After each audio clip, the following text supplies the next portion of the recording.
Ada yang tanya, Ustaz, ibu-ibu tanya, kenapa istriku, suamiku tidak betah di rumah? Kenapa saya kau tanya? Mestinya kau tanya dirimu, kenapa bisa suamimu tidak betah? Bagaimana mau betah kalau ngomel kau terus? Lihat itu di medsos, ibu. Yang tentara bunuh diri. Apa penyebabnya? Capek di ngomeli istrinya. Hati-hati kok. Hei, jangan pura-pura tidak dengar. Kalau dikasih tahu lain cerita. Dia kira barangkali gampang jadi suami. Tenang kok Pak, kubela kok hari ini. Takut kuliah mukamu muka takut sama istrimu. Dengar itu. Ya, tidak gampang jadi suami. Dan juga, tapi biasanya itu perempuan kerja karena sayang sama suami. Kenapa istri? Karena dia datang, kasihan Pak. Biarlah saya bekerja supaya tambah-tambah penghasilan. Saya kasihan lihat kau. Nah, kenapa perlu tambah-tambah penghasilan? Karena kredit. Ambil kok kredit mobil. Ambil kok kredit rumah. Tidak cukup gaji. Akhirnya pusing tiap bulan. Aduh. Itu tukang kredit kalau datang Pak, selalu baik ceritanya itu. Oh Bapak, kalau makin semangat Pak, karena ada target yang dikejar. Kalau pulang kampung sudah tidak perlu lagi naik bus, Bapak satu keluarga naik mobil. Itu enak-enak semua dia cerita. Dia tidak ceritakan kita bagaimana kalau bannya rusak. Bagaimana kalau dia tabrakan, tidak pernah dia cerita itu Pak. Akhirnya apa? Tadinya gaji kita yang 9 juta, mestinya cukup. Tapi karena selera, akhirnya ada kreditan yang harus dibayar. 20 juta kewajiban kita dalam 1 bulan. Akhirnya apa? Kantor kita, kerja kita apa? Mulailah kita culas. Mulailah kita cipta kondisi. Mulailah kita menghalalkan segala cara. Untuk apa? Kejar target. Demi Allah saudaraku yang ada di sini. Tidak mungkin ada pegawai kantor keuangan negara, gedung keuangan negara ini mati kelaparan. Tak mungkin. Bohong kalau kau bilang ada pegawai mati kelaparan di sini, Ustaz. Tak mungkin. Itu berarti rezeki sudah cukup dari Allah. Lalu kenapa hidup kita selalu susah? Karena gaya hidup kita melebihi yang rezeki Allah kasih. Kalau gaji 9 juta, gaya hidupmu 8 juta aman tiap bulan. Yang jadi tidak aman, gaji 9 juta, gaya hidup 20 juta. Maka tidak bisa tenang kita. Di kantor dimarah-marahi, kejar target dan sebagainya. Sampai di rumah dimaki-maki sama istri. Apa gara-gara kau ini? Padahal dia juga nikmati.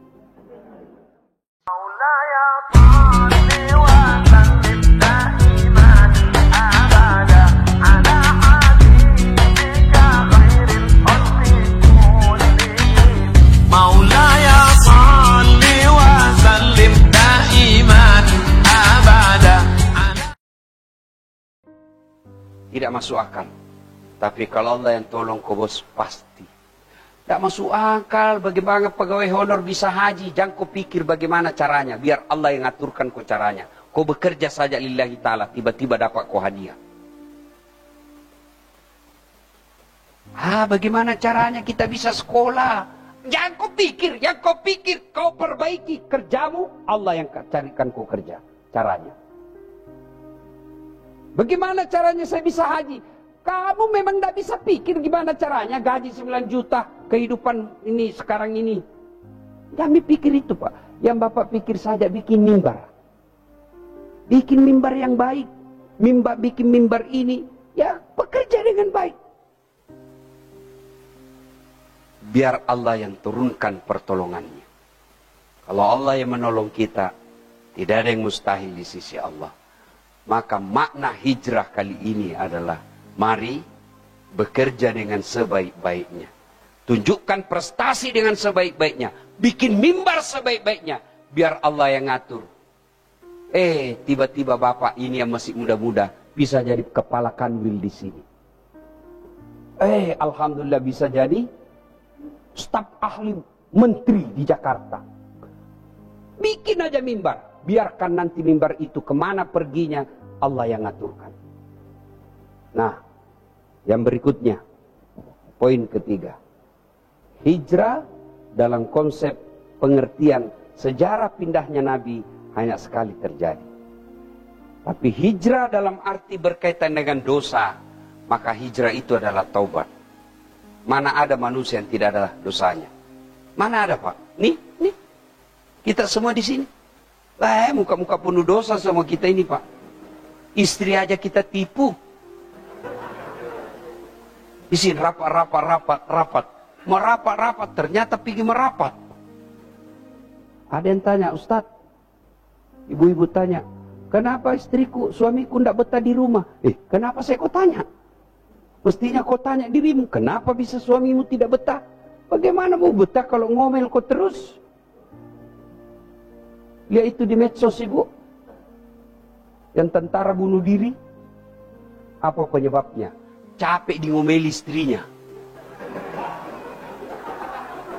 Ini hati-hati kok.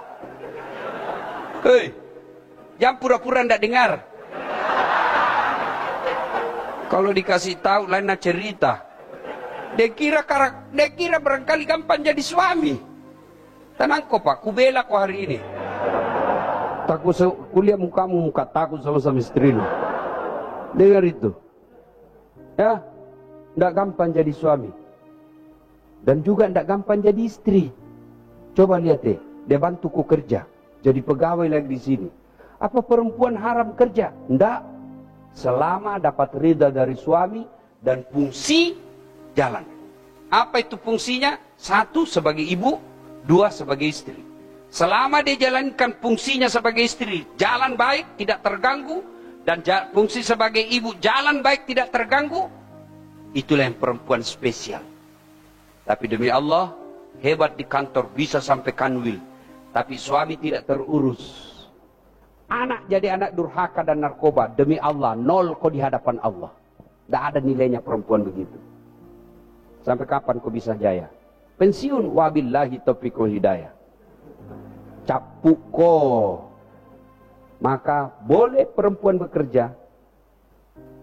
Tapi biasanya itu perempuan kerja karena sayang sama suami. Kenapa istri? Karena dia datang kasihan, Pak.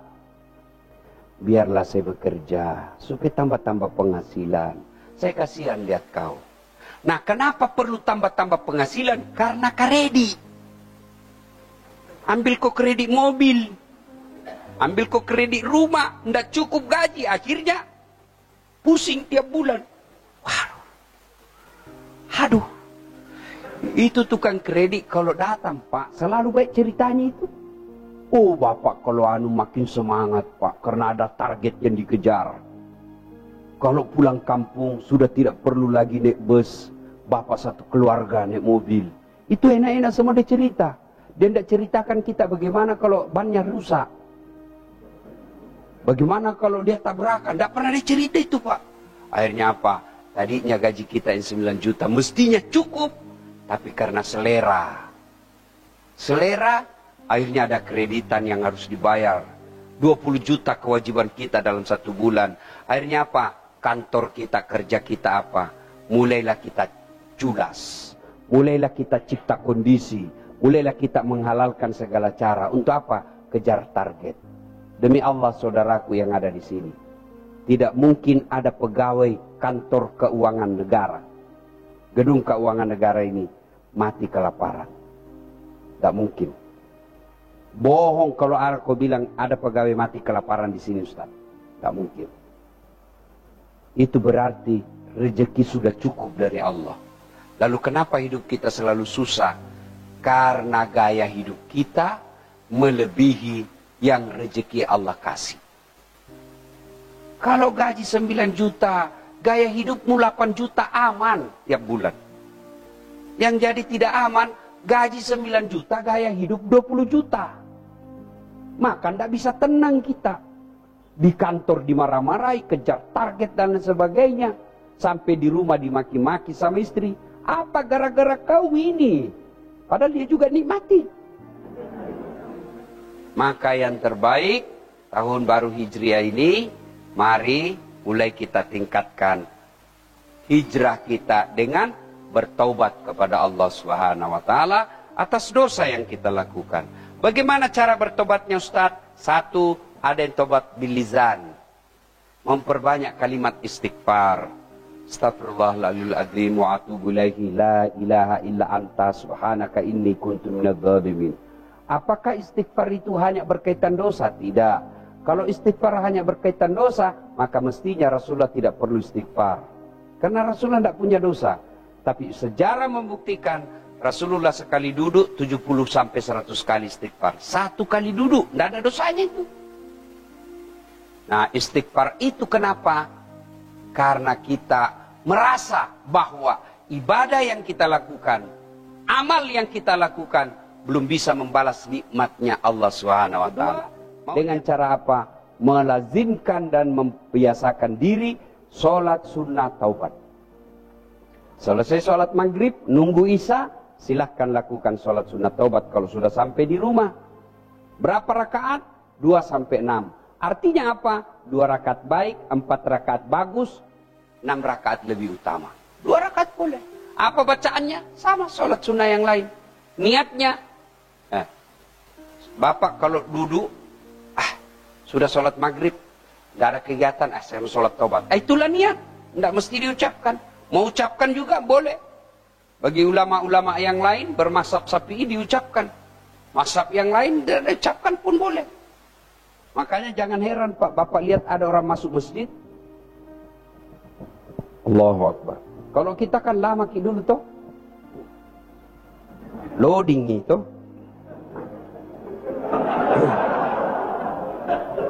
Itu dia lagi ingat hafalannya Pak.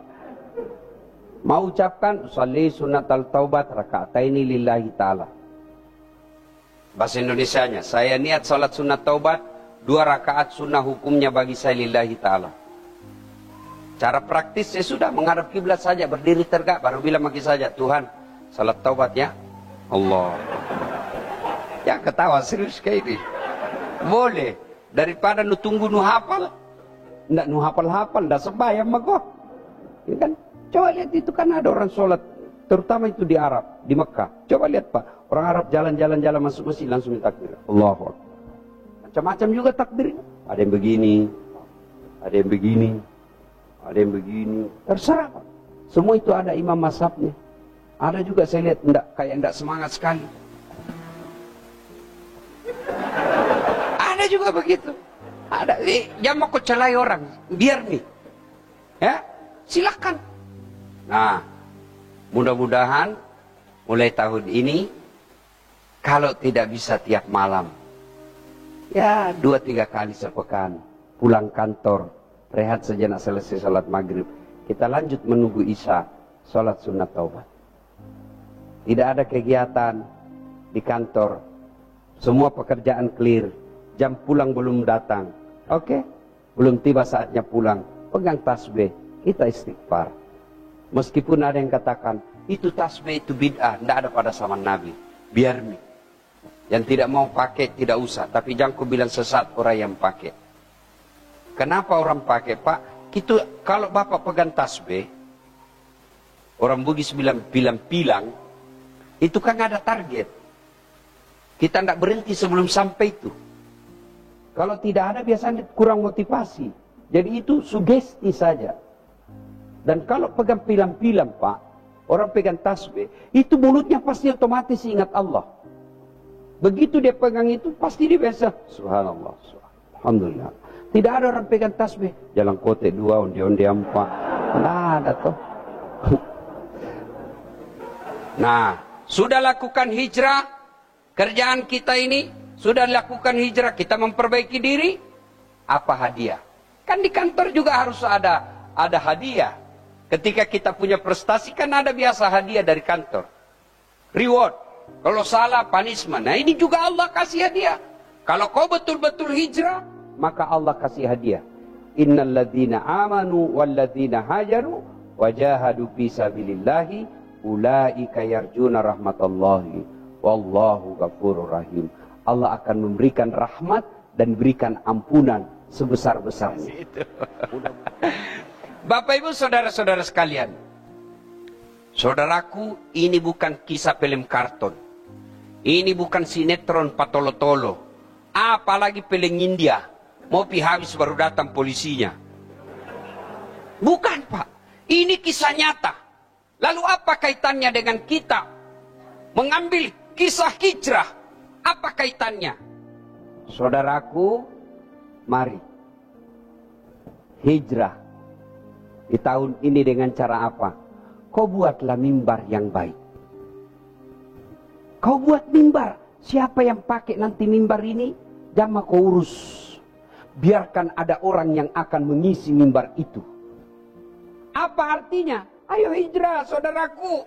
Kalau selama ini kalian bekerja karena cari nafkah, salah tidak, tapi pasti kau capek.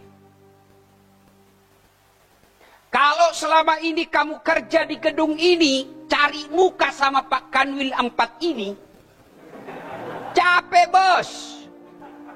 Disuka sama Pak Kanwil sini, ini yang tidak suka. Disuka ini ada suka, capek toh. Kalau Anda kerja di sini karena cari karir, pangkat golongan, capek. Kenapa? Pasti ada akhirnya. Sehebat-hebatnya Pak Kanwil di sini, tidak mungkin dia Kanwil terus di sini. Kapan batasnya? Pensiun. Ku sudah pensiun masih mau jadi pakai pangkat Kanwil. Dah bilang orang gila. Capek toh? Capek toh? Maka apa? Hijrahlah saudaraku, bekerja di sini lillahi ta'ala. Kalian selama ini kerja, tapi kalau cari gaji, memang kau dapat gajimu. Tapi kalau kau lillahi ta'ala, bonusnya lebih besar. Dapat gaji tiap bulan, dapat pahala di akhirat. Mulai besok, sebelum kamu keluar sudah ada wudumu. Kan pasti mandi tiap hari toh? Pasti mandi kan? Saya alhamdulillah sudah 3 kali mandi satu hari ini. 1 kali mandi pagi, 2 kali mandi keringat. Iya kan? Ya. Maka Bapak Ibu selesai mandi, langsung kau wudu. Langsung wudu. Alhamdulillah. Kalau sudah ada wudu, wah, 1. Innallaha yuhibbut tawwabina wa yuhibbul mutatakhirin. Nah, cintai kau Allah. Kalau terbiasa wudu. Kalau Allah telah cinta sama kalian, kecil ini 4 kanwil, kecil. Mau kena mutasi begitu mau nateken, habis tintanya.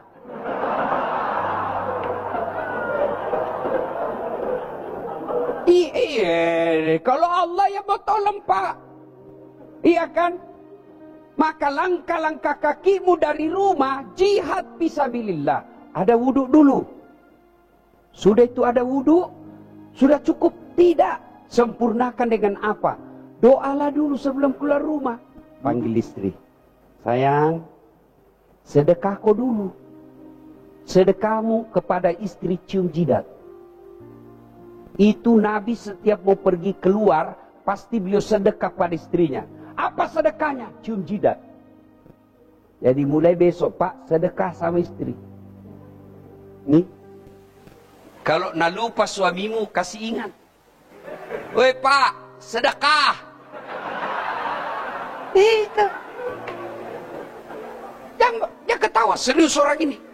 Kalau belum bisa kau belikan berlian istrimu, belum bisa kau belikan baju istimewa buat istrimu, sedekahlah dengan apa? Cium jidatnya sebelum kerja. Wah, lalu istri juga. Seperti mamanya cek di rumah. Istriku, kalau sudah... Kenapa kau ketawa, istriku? Sudah itu dia peluk-peluk dadaku. Dia peluk begini. Baru dia bilang apa? Ustadz, ridhoi saya, ridhoi saya, ridhoi saya. Baru berangkat. Ajal kita tidak tahu Pak. Ajal kita tidak tahu. Coba lihat itu, kasihan berapa banyak orang pagi-pagi keluar cari nafkah, wafat, jenazah yang balik. Pergi cari nafkah siang-siang, tabrakan mobilnya, jenazah yang balik. Bayangkan kalau Anda tidak sempat minta ridha, tidak sempat saling memaafkan, masih bermusuhan, meninggal, apa masih tenang hidup kita, Pak? Maka biasakan setiap keluar rumah, tenang hati. Peluk istri, lupakan pertengkaran semalam. Peluk suami, minta ridha. Lalu lepas suamimu dengan doa. Wah, sepanjang jalan, Pak, kata Nabi, langkahmu jihad. Bukan bom gereja, jihad, jahat namanya itu, bos. Ada apa rumah ibadahnya orang kau mau bom? Dia sesat urusannya, kau tidak tanggung kesesatannya. Tapi begitu kau bom, bukan cuma dosa kau dapat, kau rusak Islam yang rahmatan lil alamin. Yang biasa kita kan tidak siap berbeda pendapat. Baru belajar agama 3 bulan, rasanya dia pemilik neraka. Bisa iya mu bos, santai mako. Sedikit-sedikit neraka, nenek nu patah. Kayak dia aja pun, kayak dia panitia hari kiamat. Biasa mu bos. Jangan mako bilangnya orang yang tidak pasang jenggot jelek, rendah imannya, tidak. Saya bukan masuk daftar Ustadz tidak sunnah. Iya, ada namaku di situ, kasihan. Ustadz tidak sunnah. Karena alfabetis kita aku cari namaku, oh di D, das atlatif, oh malek. Saya komplain, kenapa kau bilang saya tidak sunnah? Dia bilang, buktinya kau tidak pelihara jenggot. Ya mau dia apa, kau tidak mau tumbuh?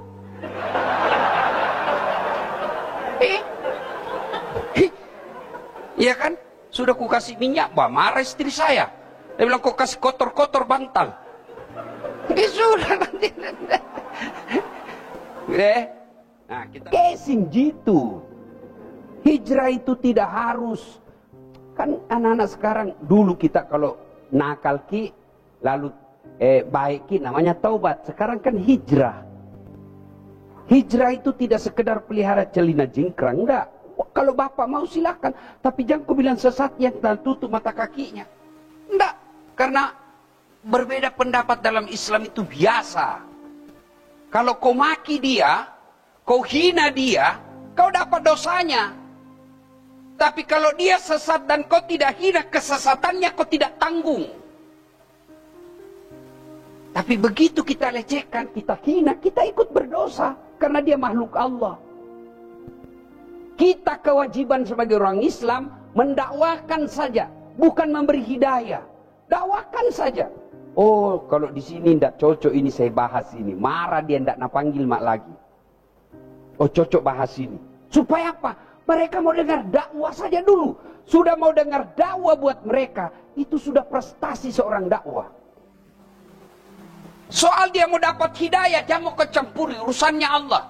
Siapa pangkat lu, bos? Apa kita punya ilmu? Kurang apa dekatnya Allah dengan Rasulullah? Kurang apa? Tapi kalau Allah tidak kasih hidayah pamannya, tidak. Abu Lahab itu pamannya Nabi. Jangan kau bilang, apa ceramah-ceramah itu? Istrinya saja tidak jilbab. Siapa kita ini? Kemanakannya saja masih nakal. Siapa? Nabi. Kalau begitu, prinsipmu tidak sampai Islam ke otakmu. Kenapa? Karena pamannya sendiri Nabi itu jahat. Abu Lahab. Saudaranya bapaknya Nabi itu, bos. Maka berbeda pendapat biasa. Ya. Kalau orang mau pelihara jenggot, jentom mau kucelai. Tidak rapinya. Urusannya orang. Otakmu yang kotor. Soalim. Biar urusannya orang. Jangan mau kecampuri. Orang juga tidak mau pelihara jenggot. Jentom mau kubilang tidak sunnah. Nah, kita lanjut. Ayo saudaraku. Sudah wudhu. Allahu Akbar. Kalian bersyukur. Dikasih baju dinas warna putih. Itu sunnah. Alhamdulillah. Anda kalau lillahi ta'ala, bukan sekedar menaati aturan kantor, Anda juga menegakkan sunnah. Warna putih ini, warna sunnah yang dicintai Rasulullah. Coba kalau disuruh kau pakai baju hitam. Ya kan? Alhamdulillah. Sudah itu keluar. Langkah-langkah kaki nilai jihad. Kenapa bisa? Kan tadi sudah ikrar. solatku, ibadahku, hidup matiku, serahkan segalanya kepada Allah. Bayangkan dari BTP berapa langkah kaki. Apalagi kalau jalan kayak begini deh. Tuh. Naik lantai 4, turun lagi, naik lagi 10 kali itu bolak-balik satu hari. Berapa langkah kaki itu? Apalagi putar-putar. Lillahi ta'ala. Hijrah mulai besok, Pak.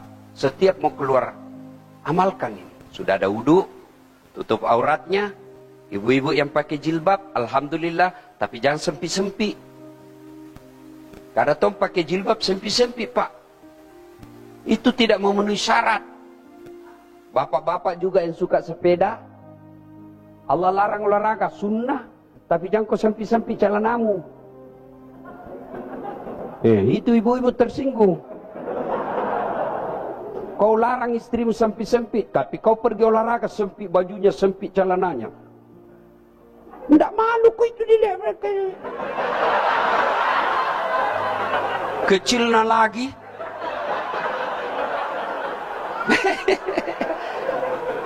Pak, ini yang hobi sepeda. Saya di Makassar lagi kampanye sepeda syar'i. Apa yang salah kalau kita pakai peci? Apa yang salah kalau kita pakai gamis? Bayangkan kalau bapak lagi sepeda yang sempit-sempit itu ditabrak mati. Bapak mati dalam keadaan mempertontonkan, menonjolkan auratnya.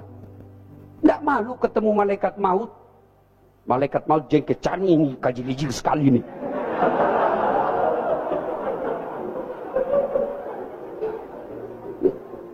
Sampai di kantor. Hijrah. Kalau bapak selama ini melayani orang karena lihat kewajiban pegawai, tidak, Pak. Layani dia karena hamba Allah. Memuliakan dia. Bagaimana cara memuliakan? Ingat itu firman Allah, wa ma khalaqtul jinna wal ins illa liya'budu. Berarti dia datang juga ini untuk ibadah. Tapi dia sedikit pajaknya. Jangan lihat sedikit pajaknya. Sedikitnya itu kita hargai karena sedikit aja dia mampu melaksanakan tugasnya. Dan dia datang menyetor, bos. Dia datang meskipun sedikit, hargai. Bukan cuma pajaknya yang kita hargai, tapi apa kita hargai? Dia makhluk Allah.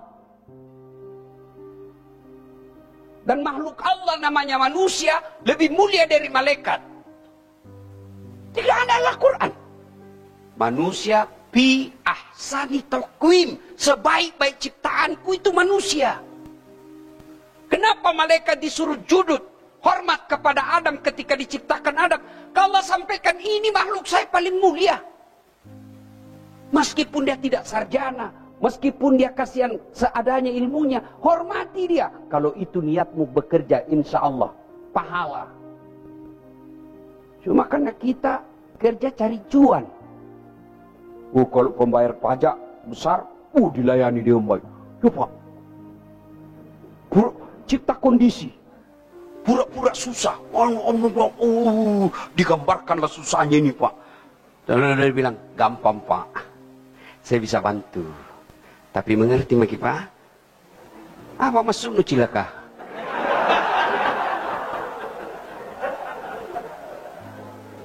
Itu kalau masih banyak insan-insan begitu di sini, Pak.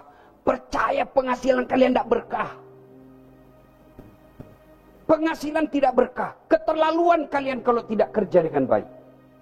Saya bisik-bisik Pak Kanwil tadi. Berapa paling rendah gaji orang di sini? Paling rendah Ustaz 9 jutaan. Lihat ini namaku, bos. 2 doktorna. Dosen. Menguji orang skripsi, Pak. Bertengkar orang dalam ruang ujian, mempertahankan anak didik, tak. Berdarah-darah otak, Pak. Berjam-jam kita baca. Kita koreksi. Berapa gaji, bos? 150.000 satu kali ujian anak mahasiswa. 3 bulan baru dibayar. Potong pajak. Jangan ketawa, serius kayak ini. Coba, Pak. Bapak ini gajimu luar biasa, bos. Apa sih namanya itu? Teknemu saja. Dia mau gitu aja. Papan gantung namamu. Itu baru dilihat sudah spesial, Pak. Eksekutif punya. Bayangkan security. Security-nya saja di sini Pak, mirip polisi. Luar biasa. Nah bilang, Ustaz, selama kami pakai baju seragam ini Ustaz, kami dikira polisi. Alhamdulillah, tapi saya bilang, kau rugikan polisi. Polisi dikira satpam. Ayo, saudara, mari hijrah, bekerja lillahi ta'ala. Kalau Anda bekerja lillahi ta'ala, orang yang Anda layani tenang. Orang yang Anda layani merasa enak perasaannya. Begitu dia enak perasaannya, kamu akan dapat yang halal.